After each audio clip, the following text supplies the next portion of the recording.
right. All right. I think we are live. Hopefully it's not too dark. It looks like it's okay. Let me get all set up here. We'll get into it. So get the disclaimers I normally get out of the way. And look at that. We got a $5 super chat already just to start it off. I'll get right to you. Give me just 1 second here. Let me get the disclaimers out of the way again. This is a weekly live broadcast most of the time on Thursday evenings, 7 o'clock Central. I'm usually here.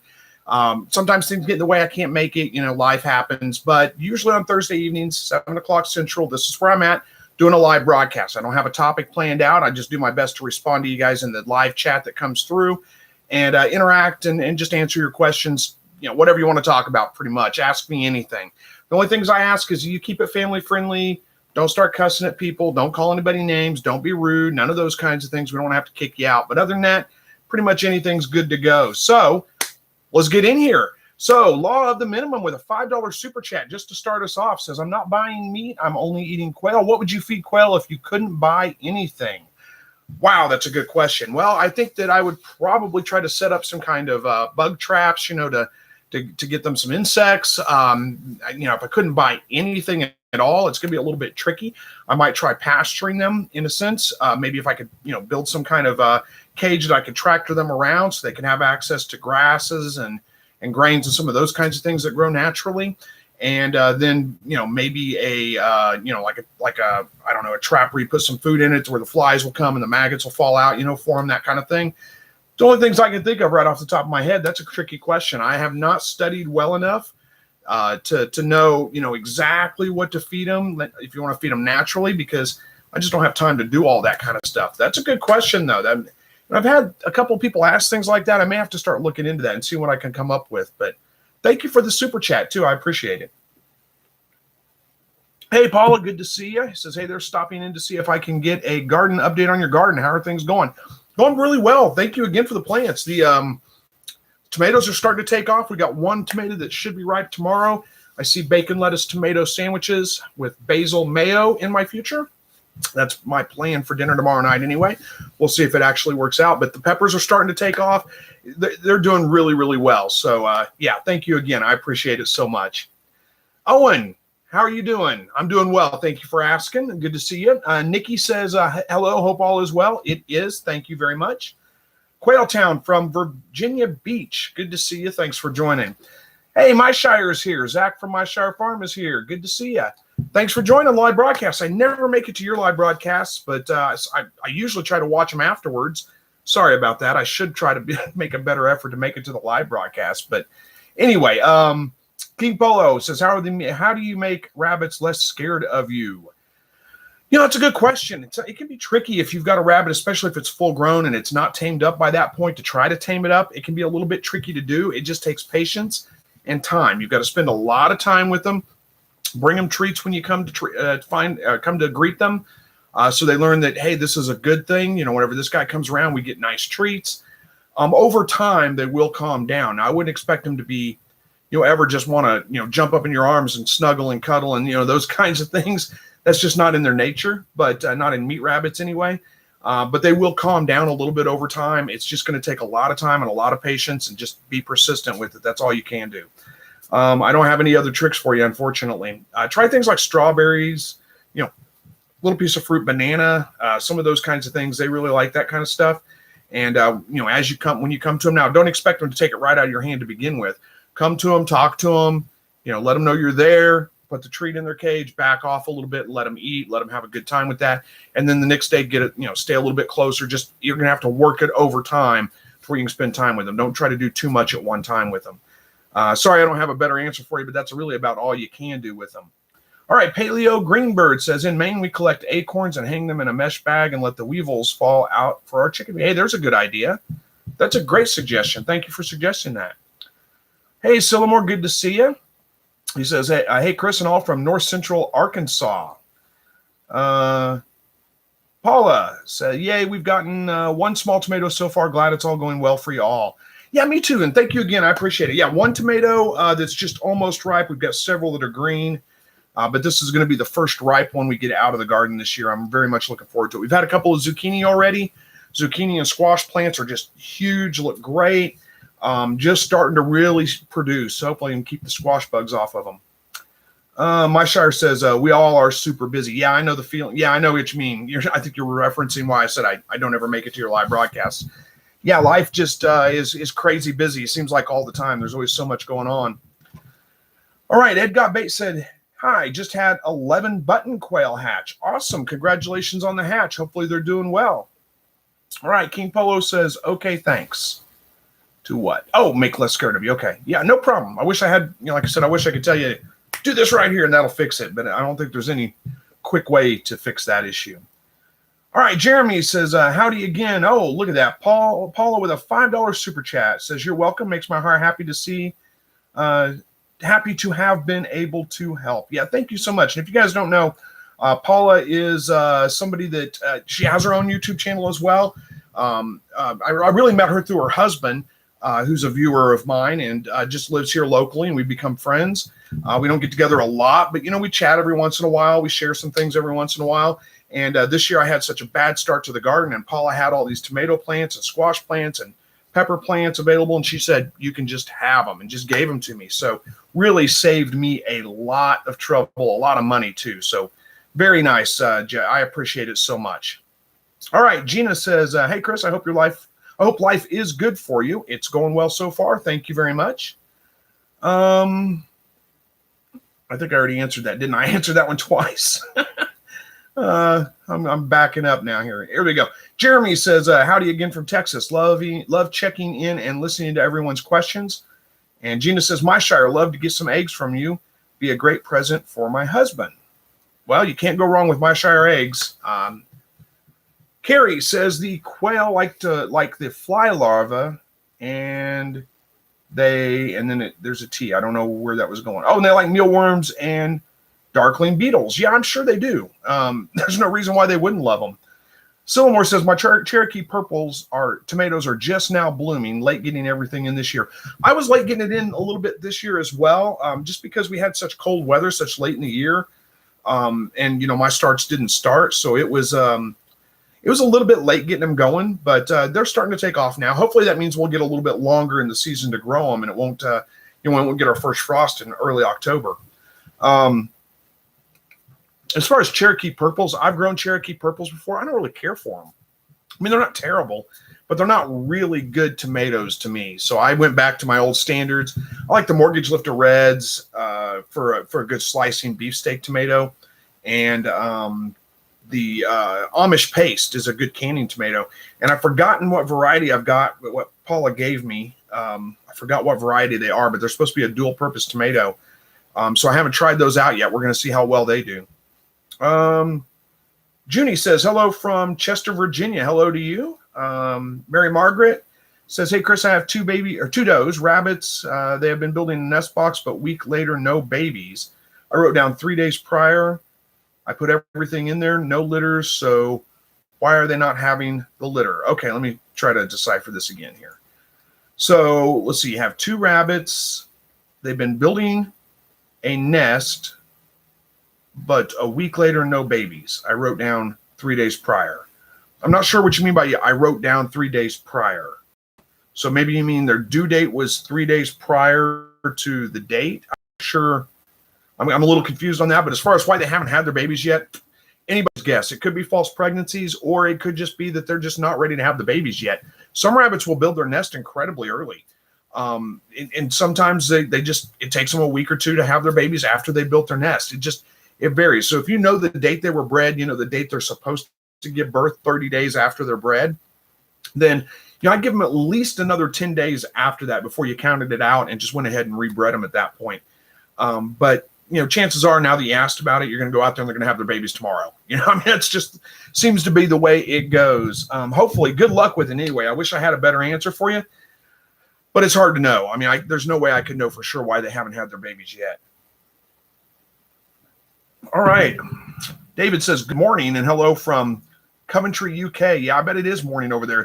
It's evening time here, but thanks for joining us from all the way over there. Emergency Prep says, I built your quail hutch design. Love it. Thanks. Well, thank you for the kind comments. Yeah, it's working really well for me. I'm glad that you're finding it's working well for you too. And Were you the one that said you shot video of building it? You might be the one. I saw that comment come through, but I haven't got a chance to get in there and watch that video if that was you.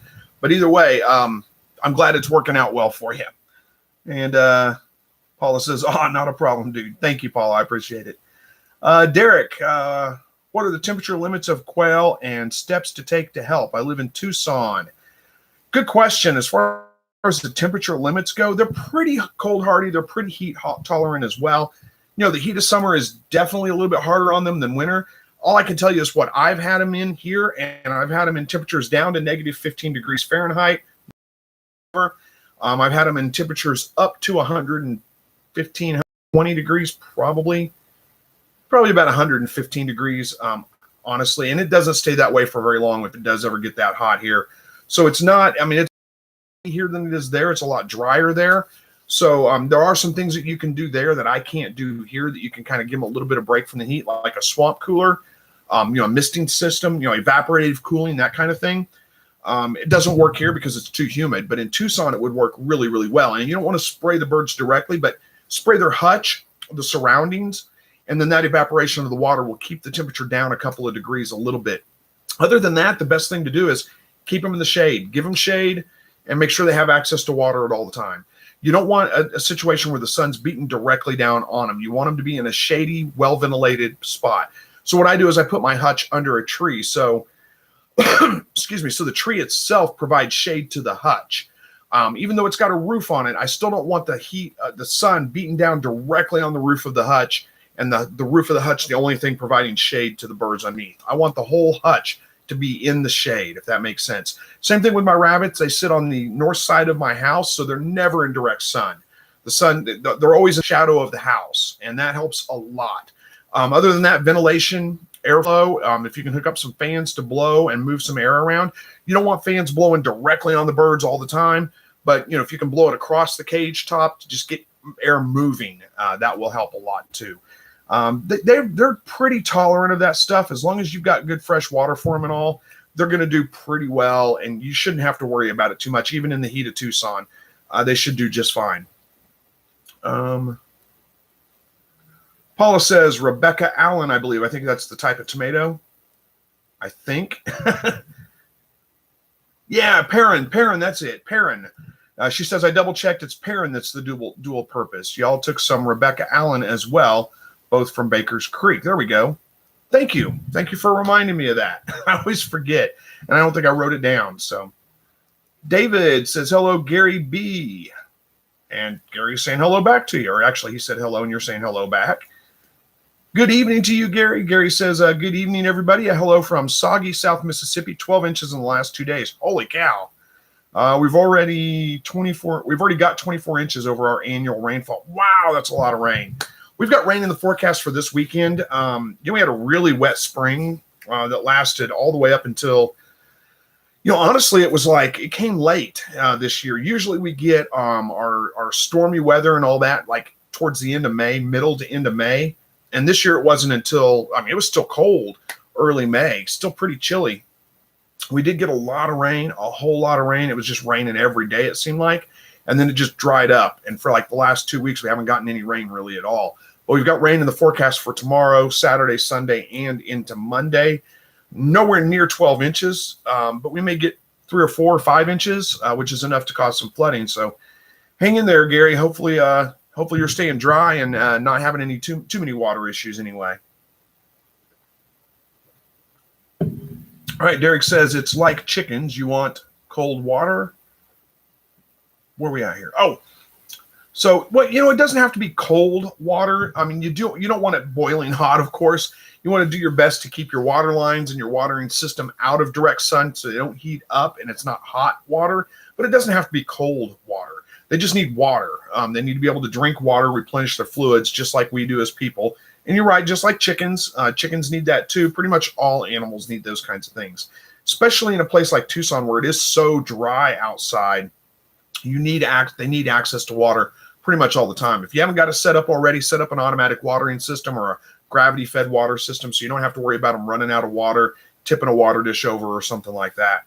But yeah, it doesn't have to be cold. They'll do fine without cold water.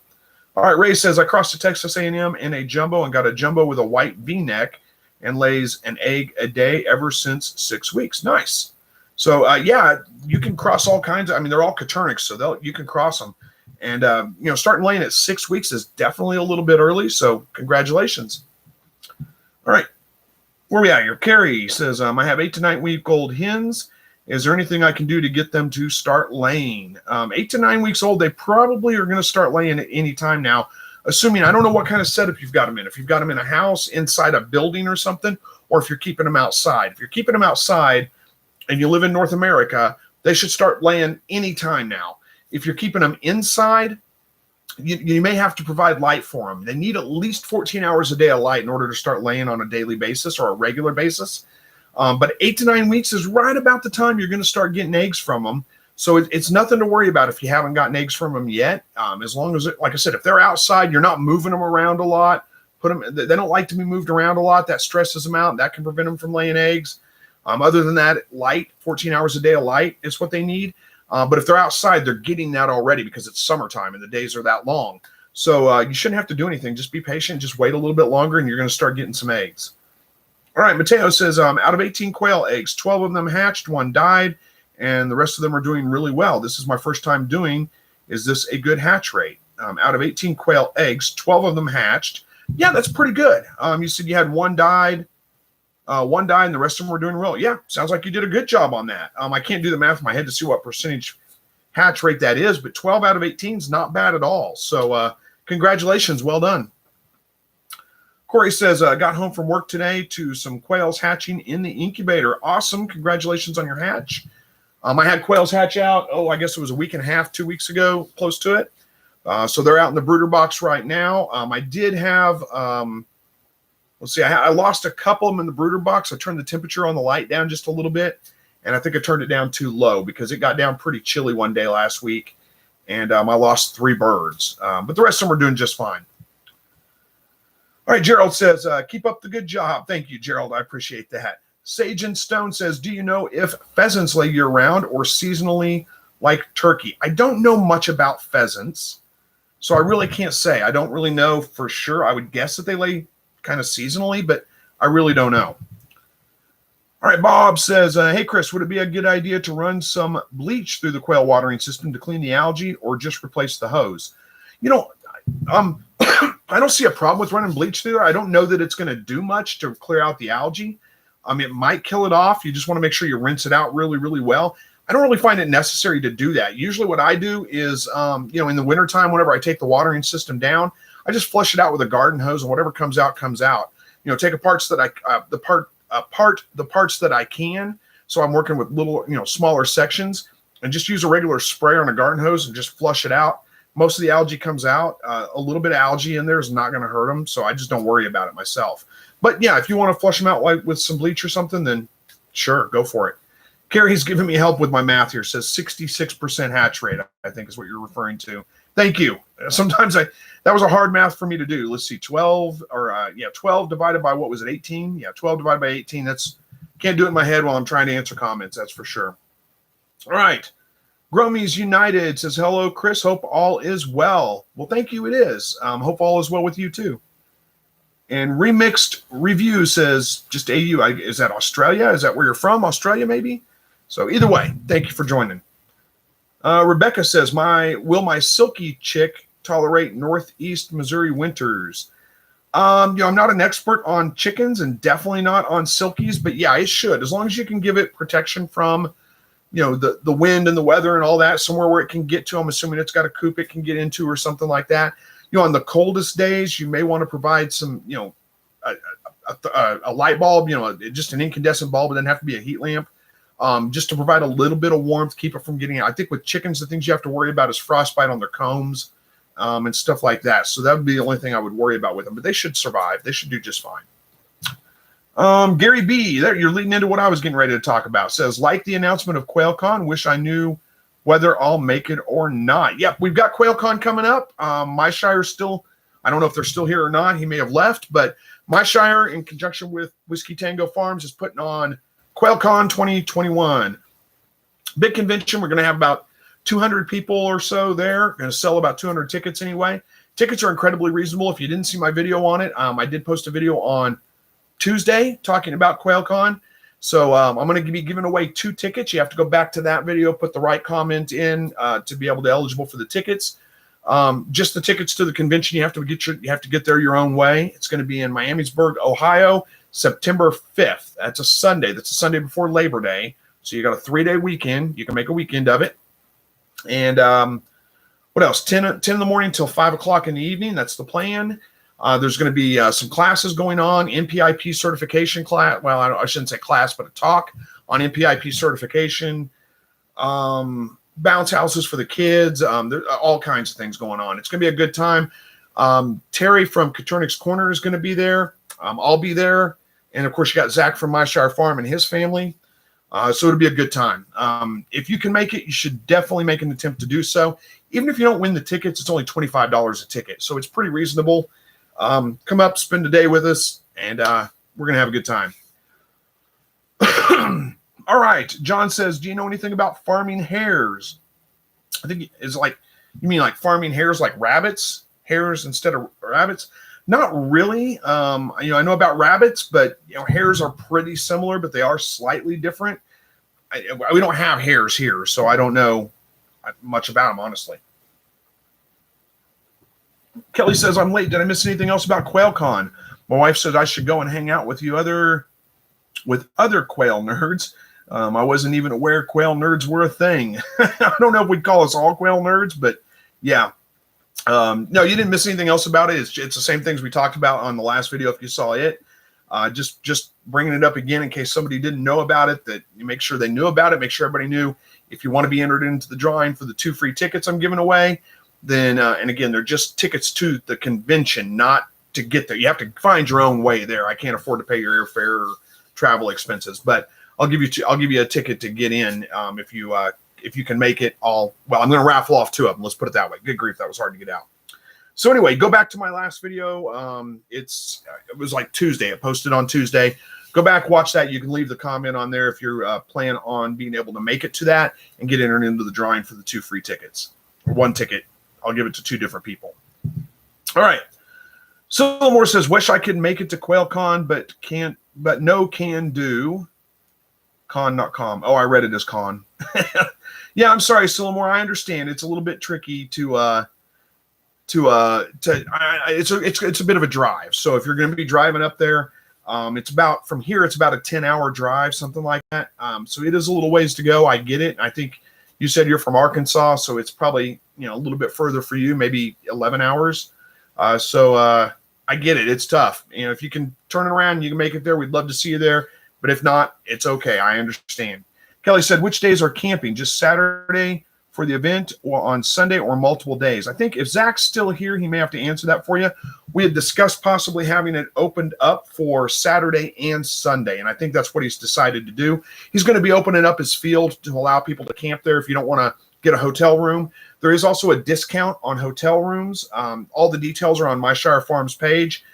So you can go to the page. You can see all the details about where the hotel rooms are and all that kind of stuff and the discounts.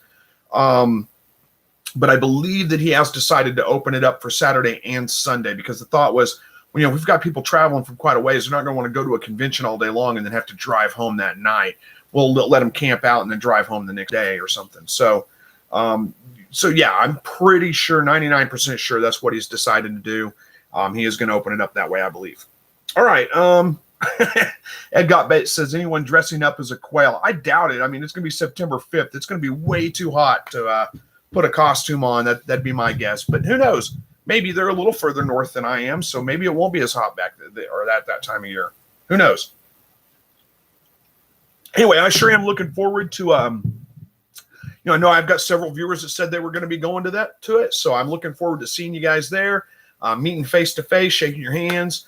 We don't get to do that very often. I mean, occasionally I do run into somebody locally that's watched my videos and recognizes me, and we get to chat for a little while, but very seldom. It doesn't happen a whole lot. So I'm looking forward to it. It's going to be a good time. We're going to have a lot of fun. So hopefully more of you guys can make it. We got a little bit of time to figure it out. September 5th is a ways away.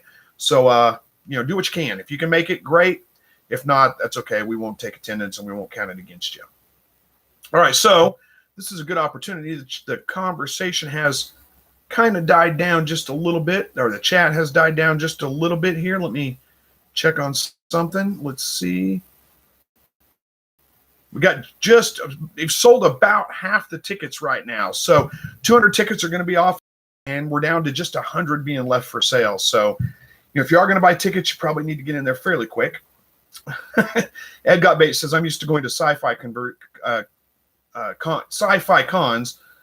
Everyone dresses up there. Yeah, I bet they do, but those are probably inside, air conditioned. Gary B says, was curious to camping. My drive would probably be 13 hours. Have to camp to afford. Yep, I get it. I understand completely. Kelly says, no one really wants to see a giant quail running around. My dog would love it if a giant quail were running around. He would have a great time with that. Gingerbeard says, good evening, Chris and chat. Hope all is well. Got 2 incubators of quail eggs hatching now. Awesome. Everything is going well. Thank you. And congratulations on your birds hatching out. Ed Got Bait says, do you know anything about button quail I should know? Not really. I mean, I've never raised button quail myself, but they're a quail. They're just smaller than Coturnix, but everything is pretty much the same. Just treat them for the most part the same. Chris Derry Rose says, hello from Arkansas. Good to see you. I don't know what part of Arkansas you're from. I mean, we probably discussed it before, but I keep forgetting. So you may not be very far from me. I'm not that far from Arkansas. Kelly says, dog bites man in quail suit. Hilarity ensues. Yeah, my dog wouldn't bite. Well, he might. I don't think he would. But he would definitely have a good time with that. David says, please press the like button. Chris says, Little Rock. Well, that's a little ways from me, but I mean, not too terribly far, but it's not, I'm close to, I'm in Southwest Missouri, so it's not very far to Bentonville, Eureka Springs. That area is kind of what I'm fairly close to. All right. Chat has died down again. I always should have some kind of topic planned out to discuss while we're talking about while the chat does die down. Look at that. Sillmore's in Mountain View. And I don't know exactly where Mountain View is. I've heard of it. I know I've seen it on a map, but I don't remember. Yeah, Chris says that's only 4 hours from here. Yeah, but 4 hours is a ways. It's not that close. I mean, we're an hour roughly from Bentonville. Gary says, yes, as David said, hit the like button. Thank you, guys. Or hit the thumbs up button. Ricky says, hey, Chris, made it to Max Creek, Missouri, Saturday. That's right. Hopefully you like it so far. That's a nice area.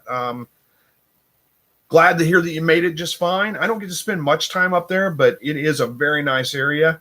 I'm trying to think of some things to recommend you go check out there. Lots of beautiful creeks right around in there. Anyway, I'm sure you're going to enjoy it. Marie says, have you heard of a Barato incubator? Yeah, I just got one and hope it works. I did hear about that when I was on the last time I was on. Let's see, was it the last time? Yeah, I think it was the last time I was on Coturnix Corner live broadcast with Zach and good. Oh my goodness, I've forgotten her name again. Oh, I can't remember her name. I hope she's not watching. I'm going to be so embarrassed. But she was talking about Barato incubators and how she just loved them. I haven't actually had experience with them, but they looked really cool. And from what I understand, all the humidity and all that's controlled from the outside of the incubator. So that sounds pretty cool as well. I'm gonna have to look them up. I may give them a try at some point.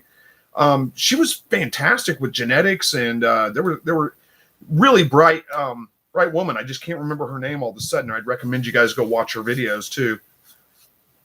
Somebody's going to remember and say it for us here in a minute. All right, Sillmore says, Chris, I'm about 75 miles east of Eureka. Well, that's not too far. All right. Chris says, do you have a specific topic you'll be discussing at Quail Con?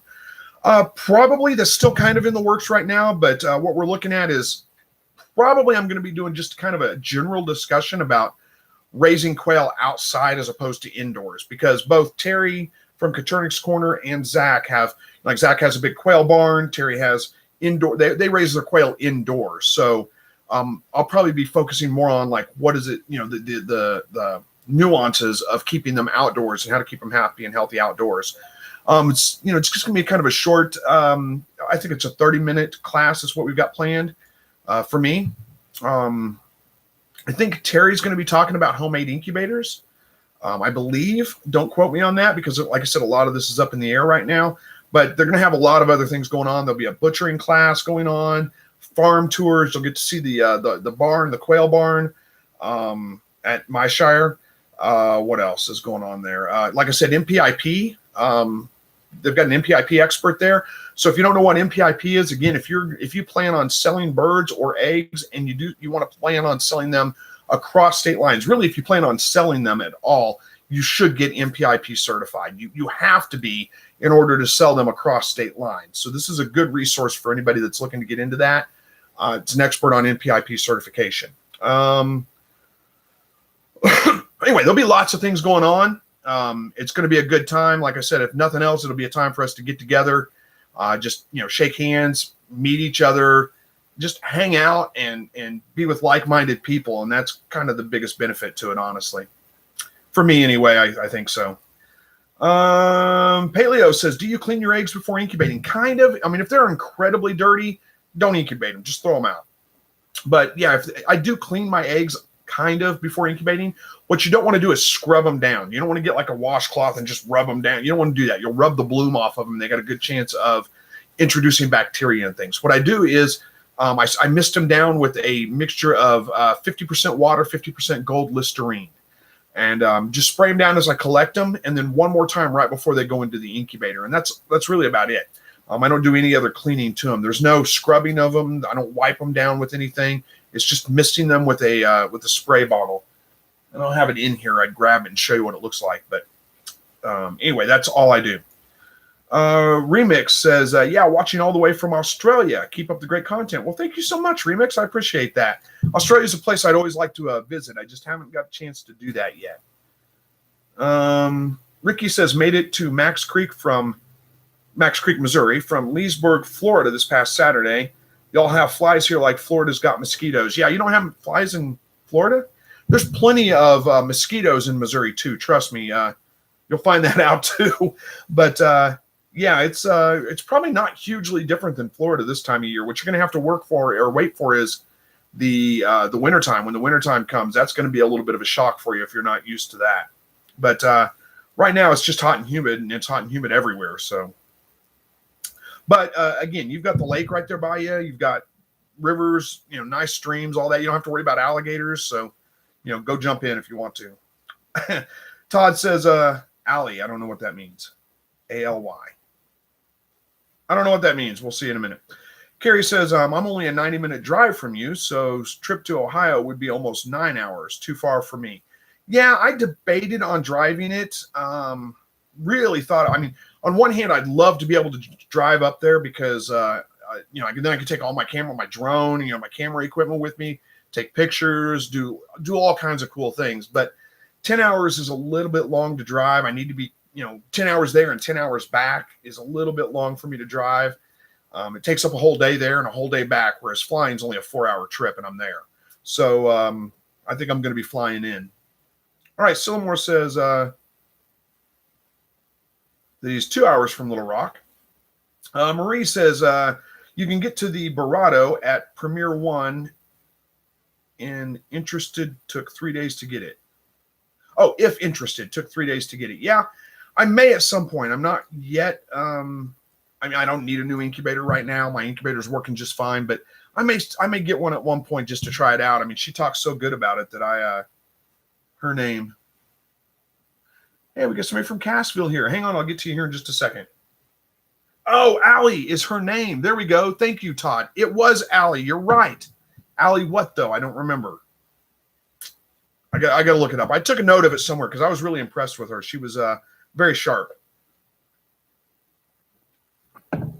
And she does, she's very focused on genetics, very into that. So if you're looking for somebody that's into genetics, I'm really not into genetics that much. She's like into genetics from the standpoint of like developing different colors and all those kinds of things. So that would be somebody to look for.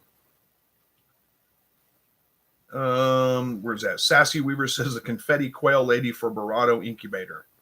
Okay. David says, hatched out 5 Celadon, 18 jumbo quail 7 days ago. Just started to get their feathers.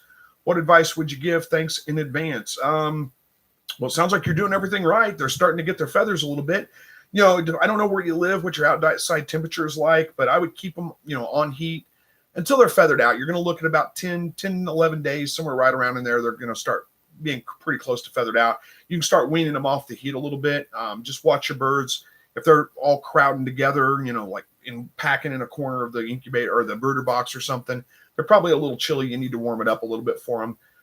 But as long as they're all moving around, spread out, you can lower the temperature a little bit more. They're going to be doing fine with it. That's about it. Once they're completely feathered out, start weaning them off the heat and get them outside. That's not really much to it. I don't know what else advice to give you right offhand. There's not much to do. Not much advice I can think of. But all right, Jessica, hello from Cassville. She says, I know exactly where Cassville is. I'll be in Cassville on Sunday. My uncle passed away several months ago. They had a graveside service for him, but now they're going to be doing kind of a celebration of life for him there. So I'll be there on Sunday to do that with my aunt, my family, and all them. All right, where are we at here? Terry says, I'm really looking forward to learning from you and the other presenters. Each of you really has your own specialties. Yeah, indeed. There's always, there's more than one way to skin a cat, right? So it's always great to see how other people do things. Bloss, I think it is. Bloss Kaloka, I think. Do you count the day you put the eggs in the incubator as day 1 or day 0?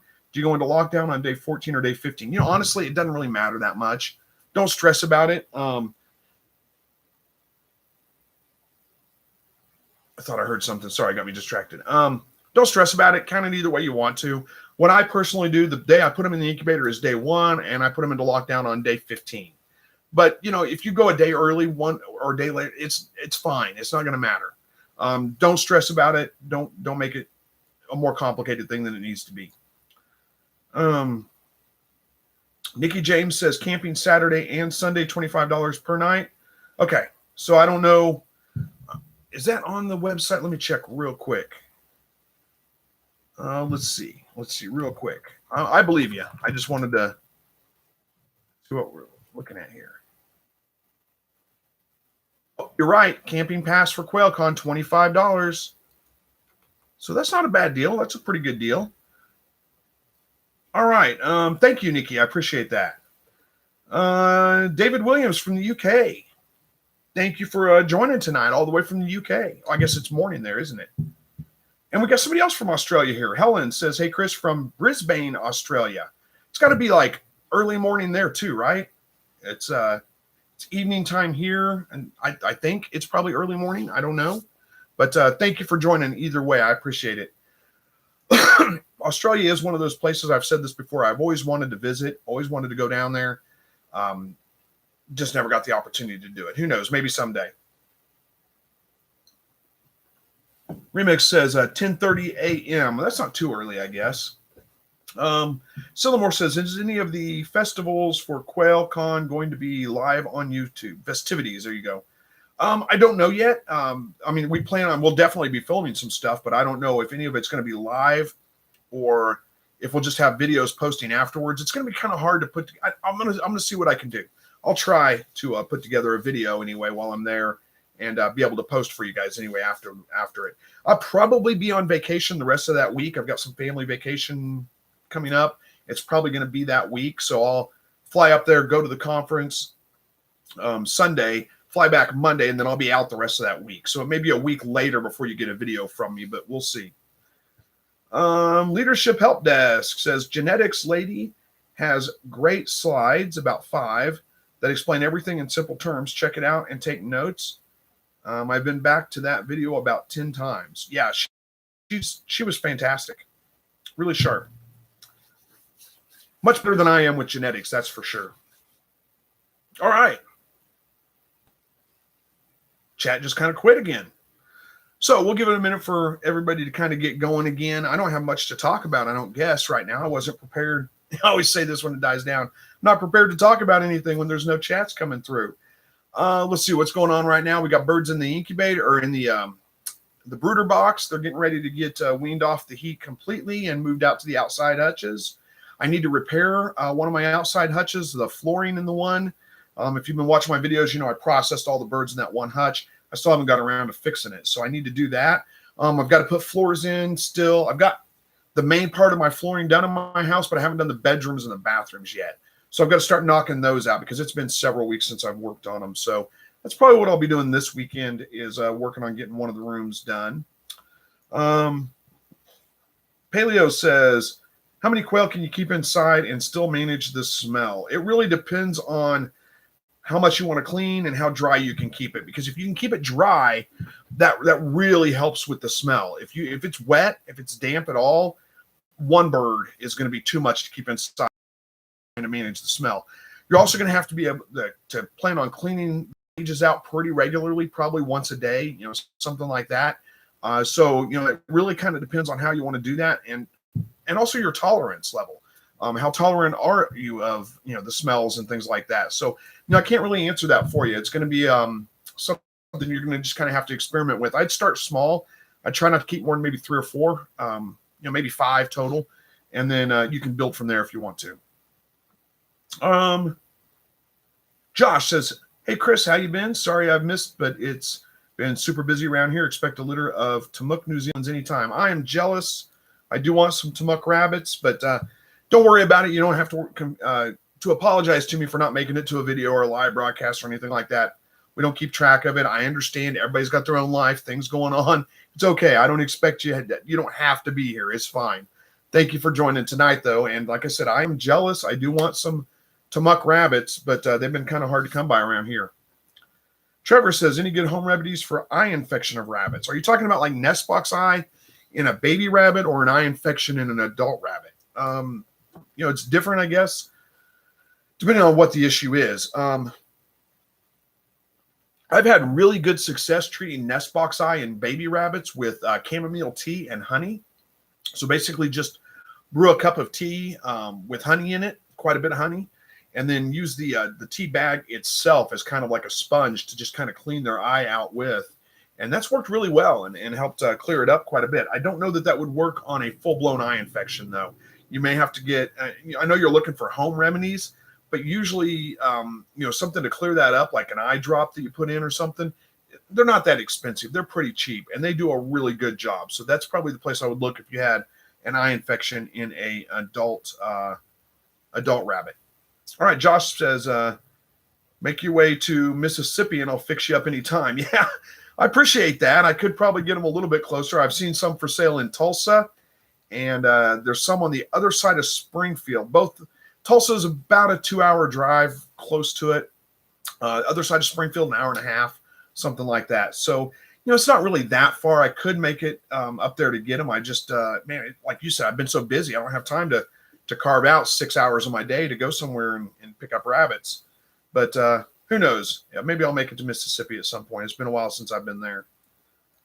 All right, Trevor says, what are Tamuk rabbits? Well, it's a breed of New Zealand white. They look just like a New Zealand white, but they are bred Texas A&M University and bred to be really tolerant of heat, really heat tolerant.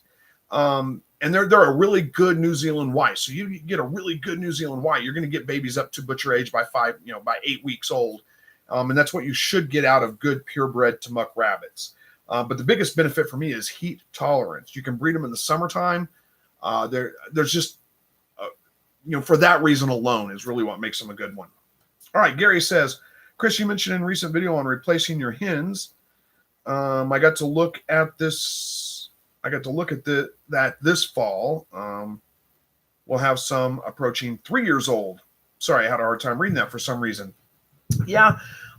This next batch, my plan is with these birds that are in the brooder right now, those are going to become my next breeders. So it won't just be my hens I'm replacing. I'm going to replace them all. Roosters, hens. I'll just pick out a dozen or so birds that, roosters and hens that are going to be my next breeders, and I'll process everything else. That's my plan with this one. And they're just a little over 2 years old. I usually do that about once a year. I didn't do it last year. I let them go last year. So, but getting up on 3 years, you might start seeing some fertility issues and your fertility in your eggs starting to drop just a little bit. You know, if it's all working right now, there's no reason to not fix it. But yeah, you're definitely going to have to be thinking about it pretty soon. David says, how many quail do you usually keep and how long before sending them to freezer camp? Well, it depends. I did keep about 20 some odd. I was probably closer to 30 over the wintertime, just to make sure I had enough birds to, get me some good egg production for a good hatch in the spring. Usually I keep, like right now I've got, I don't know, 13, 14 birds, something like that. Mix of, some roosters and some hens. I've got about one rooster for every 5 hens. So I think I've got 3 roosters and no, I think I've only got 2 roosters right now. I've got to go out and look at them. 2 roosters and I think it's 11 hens, something like that. So I'm at like 14 birds total right now. That's a pretty good number for me to keep. That produces me enough eggs to eat. I can collect enough eggs to get a decent, a decent hatch going if I want more birds. So that's kind of a normal area that I keep, but it's not uncommon for me to have like 25 or so too. As far as how long I keep them for sending to the freezer camp, I think I kind of answered part of that. The breeders, usually about once a year, once every year and a half, 2 years, something like that. I'll go ahead and process all of them and then replace them with new breeders. But like this hatch that's hatching right now, I've got 40 birds in there. I'm going to probably keep, about 15 of them, and the rest of them, as soon as they hit about 8, 9 weeks old, somewhere right around in there, they'll be going to the freezer. There's no reason to keep them any longer for me. So that's kind of how I do it. Hopefully that answers the question. All right. Josh says, understood. Be nice to meet you if you do come this way. Yeah, I'll try to remember if I ever do make it to Mississippi to read. I'll forget that it's you from there. No offense, but by the time I ever make it to Mississippi, I'll probably forget it. Mississippi's a good drive too. It's I don't know. It's probably a 9-hour drive, something like that. It's a long way. I've done plenty of long drives, but just not up for as much as I used to be. All right. Again, slowed down in the chat. How are we doing on time? We've got about 15 minutes left, so I'll give everybody a minute to get going. I don't know if I did just such a good job of answering everybody's questions, but I don't know if I did such a good job of answering everybody's questions, or they just don't have a lot of questions to ask tonight. King Polo made me smile here. He says, have you considered growing fruit trees? Yeah, I have fruit trees growing right now. I have 2 plum trees. There we go. 2 plum trees. They're pretty young, so they're not producing yet. I have a peach tree. It's a mature peach tree. And I have a pawpaw tree that's a mature pawpaw tree. We have 3 pawpaw on the tree this year. We've been trying to grow another pawpaw tree because they're not self-fertile. Somehow it's gotten fertilized, though, twice out of the last 3 years. And but it's only producing a few pawpaw here and there. The problem is I haven't gotten a single piece of fruit off of any of my trees because we have squirrels. And the squirrels get every single piece of fruit that grows on my trees. Every single piece. 2 years ago, or last year, I should say, peach tree was loaded with peaches. I mean, it had peaches all over it. And then I didn't get a single peach off of it. The squirrels got every single one of them. There's just peach pits all over the ground around the tree where the squirrels had eaten the peaches and dropped the pit. It's incredibly frustrating. But yeah, I do have some fruit trees. All right. Deborah says, when is the earliest you can process quail? I guess as early as you want to. To me, it's not worth it to do it any earlier than about 8 to 9 weeks old. I usually let them go actually till about 10 weeks, maybe 12 even sometimes. But I don't find it beneficial to do it any earlier than that. There's just not enough meat on the bone at that point to make it worth it. David says, that's great. Thanks. Also is 1:46. Oh, it is 1:46 a.m. here in the UK. Goodness, I don't know if you stayed up late or got up early, but thank you for making the effort and being here with us. King Polo says, I got an apple tree, but it's not giving me any good apples. They have a lot of black holes. Okay, so I'm not an expert on fruit trees, but a lot of black holes sounds like bug issues. I'm not sure what bugs would be after an apple tree, but you might look at I would suggest contacting your local extension office. They're probably going to give you really good advice on it. If you say it's not giving you good apples, I don't know if that means like the apples themselves are, like a crab apple or something like that, or if they're just going bad. So like something's getting to them and they're going bad. That would be my guess. So I don't know the answer to that one. I wish I did. Oh, there we go. It says it's about 12 years old and I really don't want to cut it. Well, there's no reason you have to cut it. Even if you're not getting good fruit from it, doesn't mean you have to cut it. Yeah, I check with your extension office. They're probably going to be a better resource on it than I am. And they could probably give you some pretty good advice on what you need to do to make sure that, it's as healthy as it should be and all those kinds of things. There may be a fungus too. I don't know if apple trees are really prone to it. I know that there are some funguses that can affect peach trees, and sometimes those are easy treatments to take care of those. Where are we at here? Sillamore says, I need some pawpaw seeds, Chris. Yeah, you can order pawpaw trees. I suggest pawpaw trees over seeds. But the good thing about the pawpaw tree is that it does produce, what do you call that? It spreads by shoots off the roots. So like there's another pawpaw tree growing up right next to it because runners, I guess is what you call those, runners. And we've gotten another one out in the field that we bought and we planted out in the field. My wife was so worried about me running this over with the lawnmower, and because she planted it right out there and not too far from the other fruit trees. And I said, I'm not going to run it over. It'll be fine. And I didn't run it over. The first time she mowed the yard, she ran it over with the lawnmower, and she was just sick about it. She didn't even see it there. It was when we had the chickens in the tractor, and the tractor was right up next to it. So she was focusing on mowing up close to the tractor and ended up mowing right over the pawpaw tree. It was tiny at the time. It wasn't very big. But, that thing's coming back. I told her, I said, well, you may not have killed it. She was just so upset. But it's coming back. It's got leaves, green leaves growing on it. It's coming back. So we haven't killed it. Gingerbeard says, I have a quail processing day coming up, doing some replacing of current breeders as well. Well, good luck with that. I hope it all goes well. Gary says, I don't know if that's O or Ohio, but anyway, O. Plums were amazing. I think it's O. Plums were amazing. 2 trees gave tons of fruit. My pear tree has hundreds of fruit, limbs dragging the ground. Yeah, when I was a kid, we had a pear tree. And the thing I remember about the pear tree more than anything is that it drew, like, the pears would start falling off the tree and they'd just be covered with wasps and bees and all that kind of stuff, which doesn't really bother me that much. The bees don't anyway. But anyway, King Polo says they're golden delicious apples and they keep falling off and they'll have black holes in them. So that makes me think, like I said, it sounds like a bug issue of some kind to me, like some kind of, worm or something like that. I don't know if you've tried cutting any of them open and seeing if there's worms inside. That may be something to look at. And if that's the case, I'm sure you can probably get something that will help keep the worms off of them. But I don't know right offhand. Check with your extension office. They're probably going to be pretty helpful for that.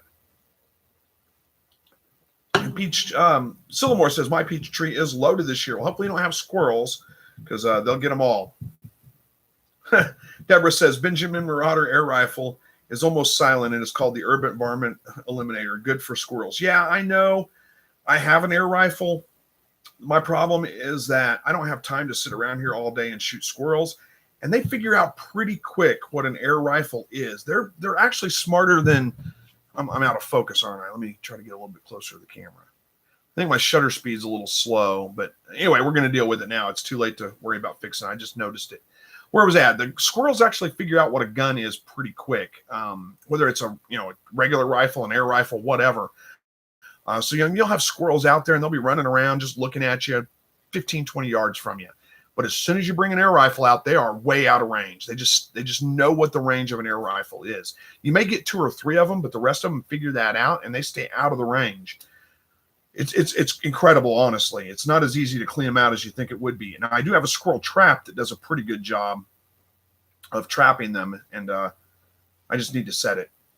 All right, King Polo says, how do you keep flies away from your rabbits? I don't really. I did put out some fly traps this year because flies got pretty bad pretty early, and I put out some fly traps, just the bags you put water in and you hang them up, and that does a pretty good job of keeping them under control. But other than that, I just don't worry about it too much. The flies don't seem to bother the rabbits, not where I'm at anyway. I do keep an eye on it. If it looks like it's getting overwhelming, then I'll hang some fly tape and some of those kinds of things to try to get them under control. If you're having a big problem with it, I would highly suggest fly predators. Look it up online. Excuse me. They're a little predatory insect that goes specifically after fly larvae. And I haven't tried them out myself, but I've seen other people use them, and the reviews they get are fantastic. So I would highly suggest that. I do. And the reason I say that is because, especially under my quail hutches, but also in the rabbit, under the rabbit hutches a little bit. I get black soldier fly that come in and lay their eggs there. So they'll get black soldier fly larvae in the manure piles. And that really does a good job of keeping the flies under control. I don't know if they eat their larvae or if they just push them out one way or the other. When the black soldier flies move in and their larva starts infesting the, like the manure piles, man, they really do. They compost it down like crazy, which is fantastic. But they also keep the flies at bay. There's never a big issue with flies when the black soldier flies are around. So anyway, Gingerbeard says, how long should rabbits be before breeding, bucks and does? How long? Do you mean like length? How long? Is that what you're... Depend a lot on the specific breed of rabbit you've got. I mean, there's a lot of different variables. If you mean how old, I'm not sure if that's what you meant maybe. 6 months old usually is about what you want to consider for most bucks. Does, I'd give them a little bit longer, maybe even 8 months old, just to make sure they're old enough. And that goes for the standard meat rabbits, like your New Zealands, your Californias, those kinds of things. If you're talking about like Flemish giants, you need to go closer to a year on the does, probably 8 months on the bucks. King Polo says, maybe I should cut some to check them. Yeah, you might check on them there. Again, check with the extension office. My experience with those kinds of things like extension offices, conservation departments, all that is they're incredibly helpful, incredibly friendly, and you're going to get an expert. You're not going to get, the online expert community. I get, you know what I mean? You post in a Facebook group and, those people are incredibly helpful too. Don't get me wrong. But a lot of the times you're just getting somebody that just doesn't really know what they're talking about. They're doing their best to help you out. They don't mean anything by it, but they don't really know what they're talking about. And whereas you talk to the extension office, they're going to put you in contact with an expert on it that knows exactly what it is, has studied it, knows it from a scientific standpoint, could probably help you out. All right, Sillamore, got to go feed some quail and collect eggs. God bless. Good night, all. Thank you, Chris. Well, thanks, Sillamore, for joining. Have a good night, and we'll see you again next week. All right, David says, can quail eat wheat? As I was given a large bag. They can. It's probably not going to want to be your absolute, like the one thing, the only thing that you feed them or anything like that. But yeah, you can absolutely feed it to them. They can eat it. King Polo says those bag traps smell absolutely terrible. Yeah, they don't smell good. If you hang them up high, like I hang it from my rafters, that occasionally I'll notice it whenever I go out there and I'll smell it, but it's not really that bad. It usually does a pretty good job of staying away. Gingerbeard said old is what I meant. Yeah, I figured that out. Hopefully I got an answer for you. Scott said, I just had 2 hatch and they were never able to stand. 2 quail hatch, never able to stand. My guess is that they probably hatched a little bit late. That's usually the case whenever you get birds that hatch late, that they run into issues with their legs, whether it be splayed leg or whatever reason they're not able to stand up. That's probably because your incubator is running at a little bit of a low temperature. So you may say 99, but it may only be like 97 in there. You should get a couple of calibrated thermometers and probably test that out and verify that it's reading temperature correctly. But let's see what else with that. And unfortunately, there's not a lot you can do for that. You can fix that issue sometimes. What usually causes it is that the bird is stuck inside the shell, didn't develop at a fast enough rate, so it develops slowly. And therefore, the leg tendons didn't get a chance to get stretched out and strengthened out in time. Excuse me, I'm getting dry here, running out of. Where are we at going with this? All right, so that's not always the case. I mean, let me back up. When I said your incubator is probably running a little cool, if you only had 2 of them, like if you hatched out a big batch and the vast majority of them all hatched out just fine, and you had 2 that hatched late, that's just, don't worry about it. That just happens sometimes. There's not much you can do about it. But again, if they were, if you had 2 hatch and your birds were starting to hatch late, maybe you hatched 6 and 2 of them had these leg problems and they hatched late, that's an indicator you may have a little bit of an incubation temperature issue. But as far as treating the issue, if you can catch it quick, sometimes you can build little leg braces for them, basically out of like tape, or put them in a shot glass or something that forces their legs to be under them and to stretch those tendons out. And sometimes you can fix that, but it's tough. It's not I'd say that, my luck with doing that is probably maybe 60% of the time I can get it fixed. Maybe. It's not incredibly easy to do. Anyway, King Polo says, especially when you leave them outside in the rain, they just fill over with water, and it's a terrible. Oh, yeah, I can imagine. That would be terrible. Talking about those fly traps, filling them over with water. Yeah, that would be rough. Scott says, sorry, 2 quail out of the batch couldn't stand after 12 hours after hatching. Yeah, I kind of figured out what you were talking about there. You know, it's a tough thing. Having those birds with splayed legs and things is tough. I usually, you know, I might try to give them, you know, try to fix it, like I said, with a shot glass. What I've actually used is a piece of PVC pipe that's, I think it's probably 3/4 inch or so, that you can put the bird in where it forces their legs underneath them. And sometimes it works. Most of the time it doesn't. You know, maybe it's not even a 60% success rate in it. So anyway, don't beat yourself up for it. It happens. It's just part of raising animals. But, you know, you might check. I don't know how big your batch of quail was, but again, you might check your incubator temperature and see if that had anything to do with it maybe.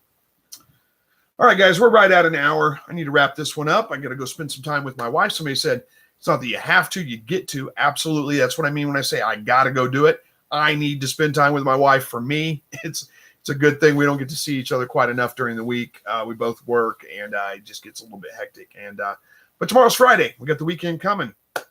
So let's see. Boris says going to visit Joplin this Sunday. Awesome. It's a great town. I don't know what you're coming to Joplin for, but if you see me around town, say hello. Yep. All right. I got to wrap this up. I got to quit looking at the chat. Thank you guys for watching. Thanks for joining me tonight. Hopefully we'll get in here next week. Remember, next week we're doing the drawing for the 2 tickets to Quail Con. So be sure to join next week and see if you became a winner maybe. And we'll talk to you guys then. Thank you again for watching. As always, God bless. We'll see you next week. Take care.